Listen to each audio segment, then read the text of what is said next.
Good morning. Today is the 19th of October 2022, and this is the third segment in our anecdote of Columbus Day. Between a mom of ours and a dad of ours before that, I spent an awful lot of time in the hospitals around here, and one of them was the Veterans Hospital. It's an absolutely huge place, and I found myself sitting next to the dental clinic, and I was listening in on a conversation.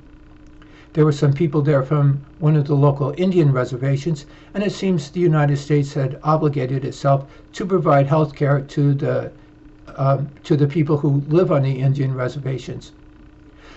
Not because they were veterans or because they had a toothache, which would be from an argument of decency, is because of their race. Let's put another dot on the blackboard. A few decades ago, I was listening to the radio late at night. It was one of those community radio stations, and it was a rather left-wing thing, and they were broadcasting from San Diego.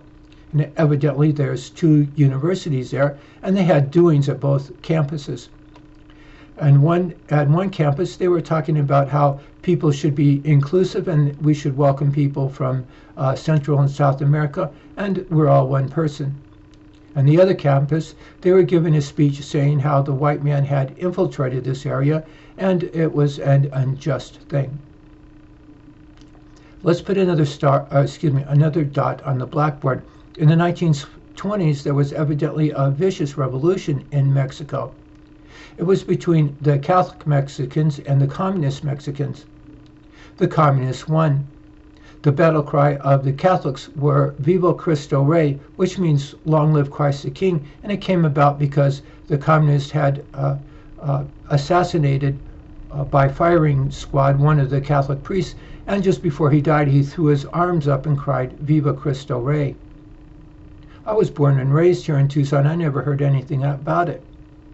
I did hear this. I was taught this, that Mexico and the United States were completely different governments. That is, if you were arrested in the United States, the government assumed you were innocent, you were assumed innocent, and the government had to prove you guilty.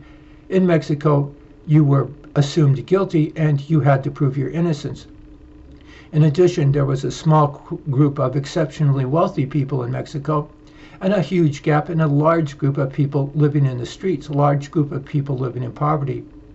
In the United States, there was a small group of rich people. If you wanted to be rich in the United States, you had to do something such as build a factory, whereas Mexico is one of the places where you simply owned everything. And we had a huge middle class and very few people that were in poverty. You never saw people pitching a tent and living by the side of on the sidewalk. Let's put up another dot on that blackboard. A few decades back, it was common on television to have travel shows, and one of them was hosted by a young British couple. They were in Mexico City, and they were at one of the Catholic cathedrals there, and they were pointing out that the Catholic cathedral had been built over the temple of the indigenous people, and they said it in a rather in a manner that gave you the impression that the cruel, vicious Catholics came in and had forced their will over the poor, helpless indigenous people. I heard the same story told a completely different way. This was the other way, that there was a group called the Conquistadors, which were the Catholic Spanish troops. They made their way on the other side of the world into Mexico City, and they found a whole group of people who were committing human sacrifices. I believe they were called the Aztecs, but don't hold me to it. They would take people on the top of the temple and they would cut their hearts out while they were still alive, and then they would offer the heart to the sun god, this god or that god.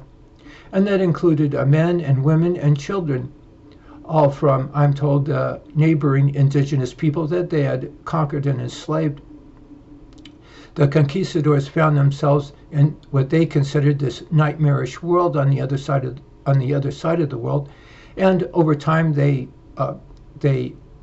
conquered that society by force of arms. They destroyed that culture, and they freed the people who were enslaved, and over time they tore down the temple and built the cathedral over the temple. Same story, told two completely different ways. This is getting long again, so we'll have one more segment. See you on the next segment.